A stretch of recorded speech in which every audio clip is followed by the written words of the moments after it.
You're now listening to the Wandering Buffalo podcast with your hosts, Andrew Chang and Justin Godwin.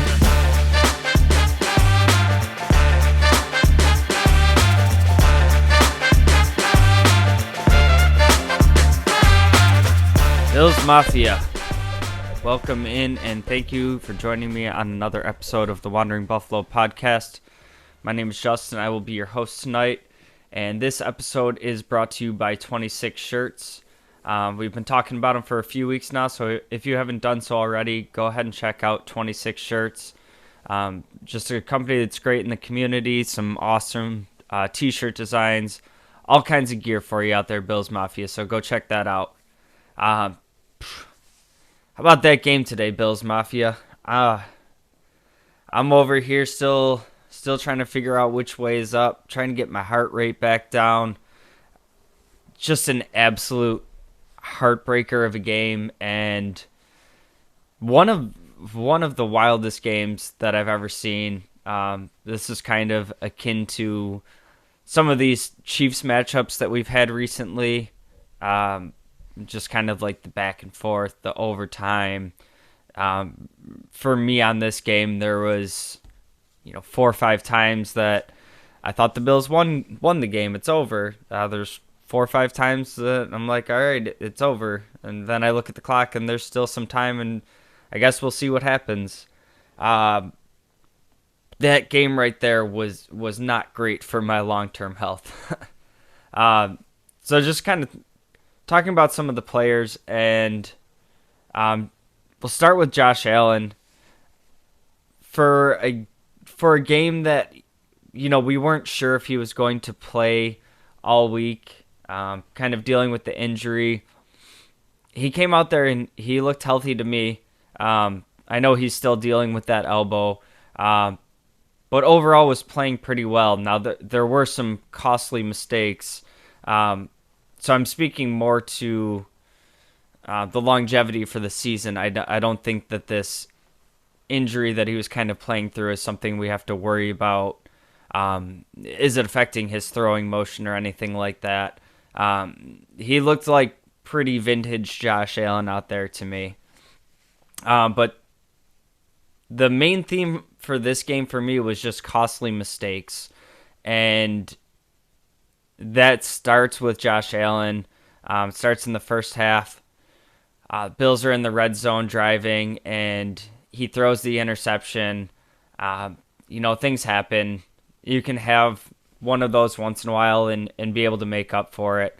But the team ends up with 4 turnovers, and obviously the game ends on an interception from Josh Allen that I kind of felt like he was trying to force it in there, probably because he had so much time back there in the pocket. But there was some underneath stuff that was open up there. And listen, I loved the play before where we're taking a shot at the end zone to Knox. I'm texting some of my buddies right before that last play happens about how I wouldn't be playing for a tie in this position. I don't think football should end in ties. You got to go down there and try to win the game, not play for a field goal here. All that being said, I thought that throw was really forced into some pretty good coverage, rather than taking what was underneath. And the routes that we had underneath, even if you just have an incompletion there, the Bills are still, well within field goal range. Still some time on the clock to work with. So I just thought that was a really rough interception. And then obviously, the play that even gets us into the spot where we're talking overtime, at the end of regulation here, the defense makes an absolutely beautiful goal line stand. There's, the touchdown gets called back from Justin Jefferson. They're on the 1-yard line. We're able to shut them down. They even get the defensive offsides from Jordan Phillips. They get another crack at it. They stuff him again right at the 1-inch yard line. And I haven't really been able to go back and look at this again yet.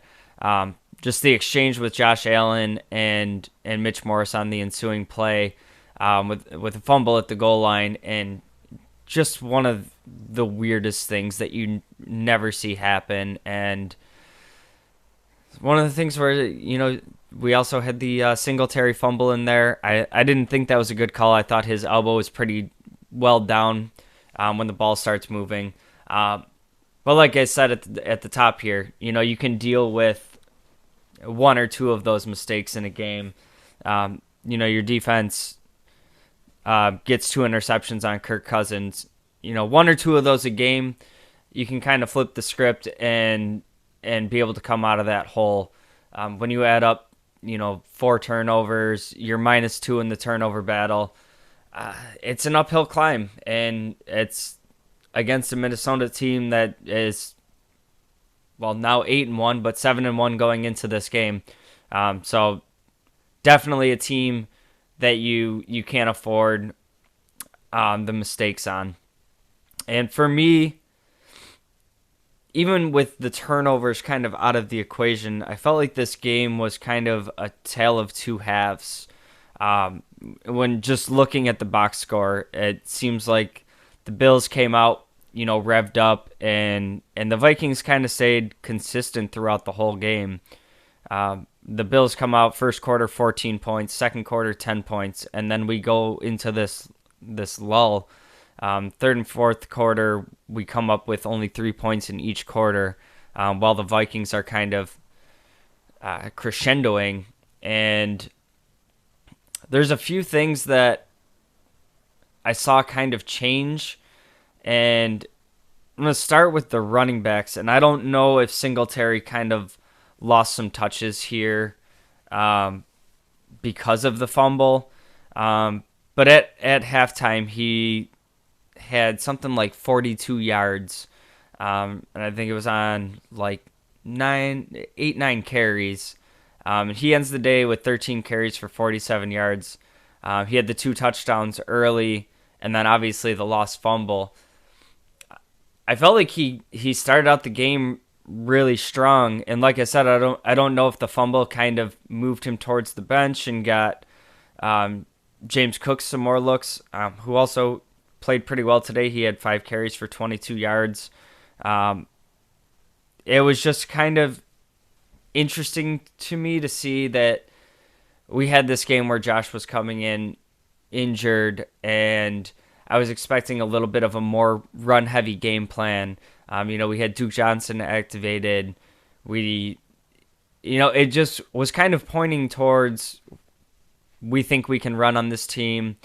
We're going to game plan to do that. And they came out and started the game that way, and they were having some success doing it. And then the second half, it kind of just went away. And, I know the Vikings were kind of surging in the second half, putting some points up. But I don't know, the success you were having on the ground in the first half, Singletary averaging almost 5 yards a carry. He had the 2 touchdowns. Again, Josh being injured. I would have liked to see a little bit more out of the run game in this game in particular. As far as receiving goes, Stefon Diggs keeps doing Stefon Diggs things. 12 catches, 128 yards. What I did like in this game, and it's kind of answering the call of what I had been talking about the last couple weeks, is what we were getting from some of the secondary weapons. And this was a game where the ball was spread out a little bit more. Gabe Davis in the mix, 6 catches, 93 yards. I will say that the catch that he had to set up the field goal going into overtime, I think if they took another look at that one, I'm not so sure that one was a catch. I do think we were still pretty close to field goal range. I still think it ends up in overtime, but I think we got away with one there. But at any rate, Dawson Knox involved in this game, 4 catches, 57 yards. Absolutely love seeing that. I feel like he's kind of been a little bit underutilized this season, especially considering some of the opportunities that have been present, with kind of the lack of production from some of the receivers. McKenzie gets involved, 4 catches for 37 yards, and then Hines, Shakir, Singletary all had 1 catch. Overall, I was pretty pleased with the passing game from the weapons standpoint. And, I mean, I guess overall, even from Josh Allen, I mean, he ends up throwing for 330 yards, completing 29 passes in 43 attempts. I mean, other than the mistakes that were out there that were very costly mistakes, it was a good day offensively. Josh also added 6 carries for 84 yards. So, I mean, overall, it's the hindsight. It's the, you can't say look at everything except for this. I thought we had a pretty good game plan going into this game. I thought we were executing pretty well, and then I thought kind of in the second half we started letting what Minnesota was doing kind of dictate what we were doing offensively, kind of shying away from running the ball and things like that. But we're going to take a quick break. We're going to come back and we want to talk a little bit more about this game. We're going to talk a little bit about the defense and then kind of just more my broad stroke thoughts on the game. Let's stick around. We'll be right back. Hey, this is Bills Vader. Now back to the show. Welcome back in, and thank you again for joining me on this week's episode of the Wandering Buffalo podcast. We're going to dive back in and talk about kind of the defensive side of the ball in this loss to the Vikings, 33-10. And I want to start out with, I'm going to lump these two together, in Kirk Cousins and Justin Jefferson. Justin Jefferson had an absolute monster of a game, in particularly the second half. So I was talking to my brother. This is going to be one that gets debated. Of the, you got the ball back, you stopped him on 4th down. Do you take the intentional safety and punt it away and give him 30 seconds, or do you try to do the quarterback sneak out of the end zone? I personally think the quarterback sneak was the right call. I think it was just kind of a fluky execution thing that you never really expect. It's kind of the simplest play in football. But in a different circumstance, my answer to that could possibly be different. Other than the fact that the drive that got the Vikings down to the goal line, Jefferson was already having a good day. On that drive, he was absolutely unstoppable. We saw Diggs have an absolutely ridiculous catch earlier in the game. The one from Jefferson was that catch on steroids. That was one of the better catches I've ever seen.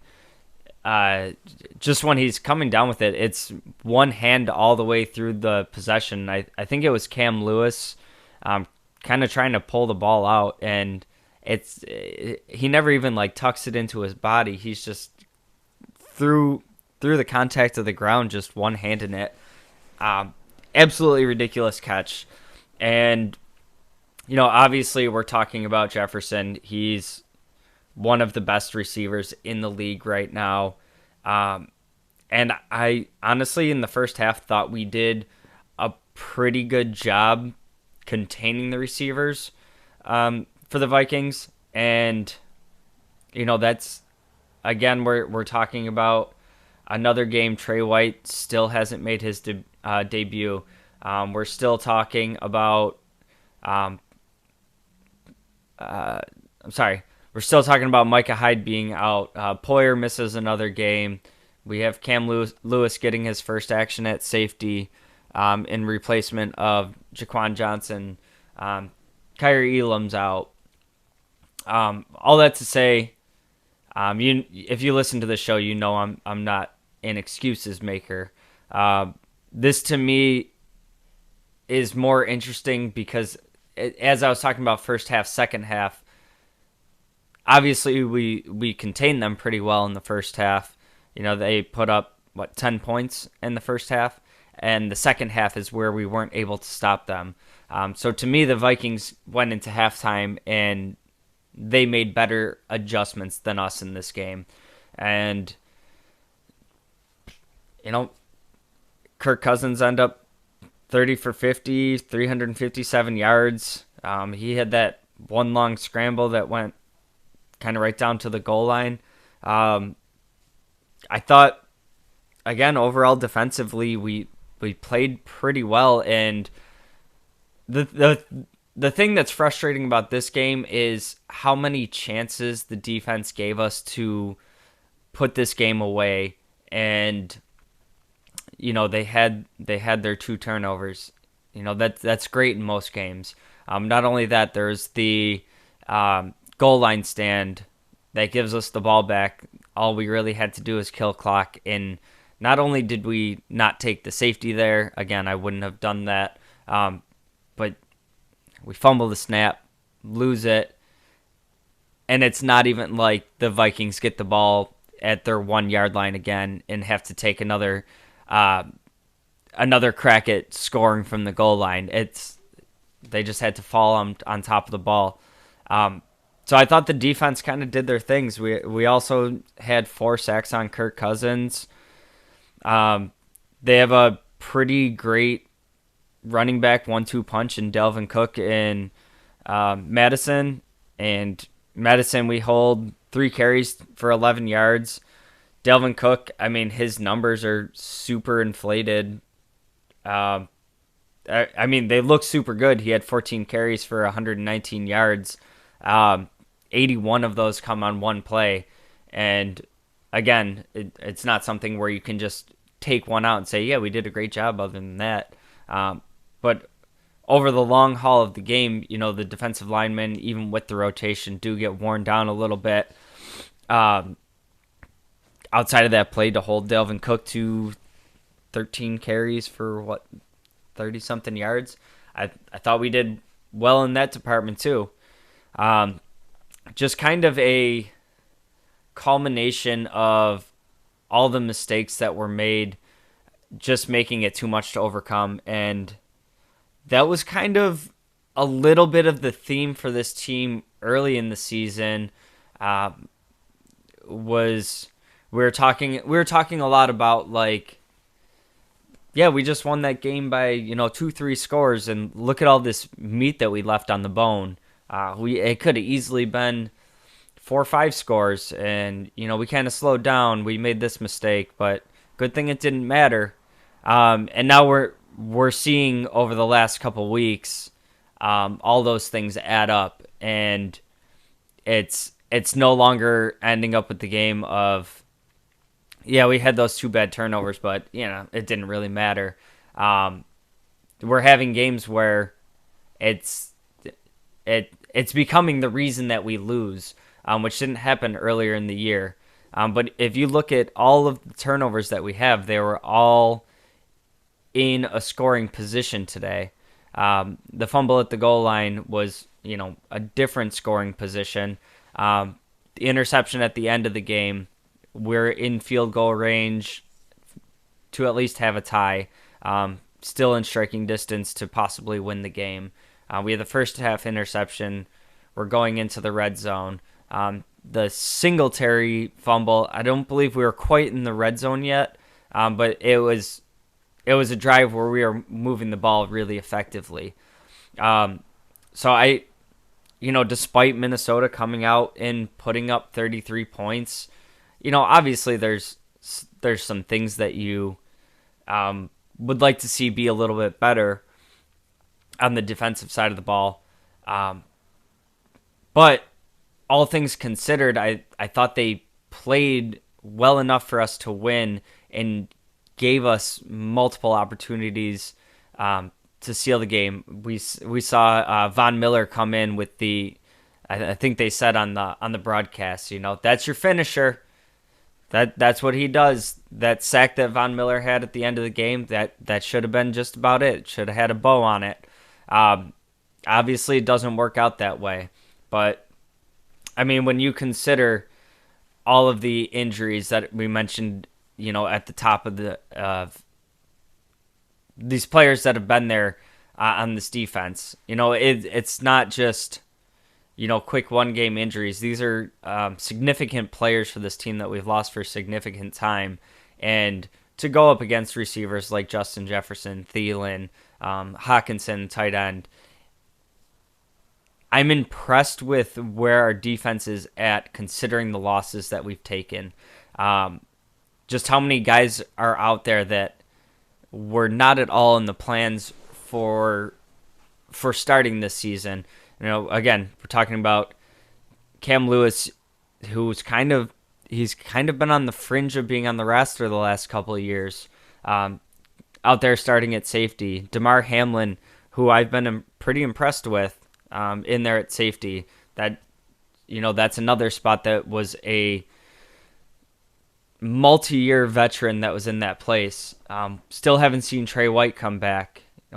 Kyer Elam is brought in to, be that cornerback. We see him not active today. Benford, I thought, has been playing pretty well. I thought Dane Jackson was pretty good today. Outside of kind of like the two absolutely banana drives from Justin Jefferson, I thought our secondary did pretty well overall today. Like I said, all things considered, certainly played well enough to put our team in a position to win today. So a lot to look at with this game. Debating doing a second episode this week as I kind of dig a little bit further into that to the game.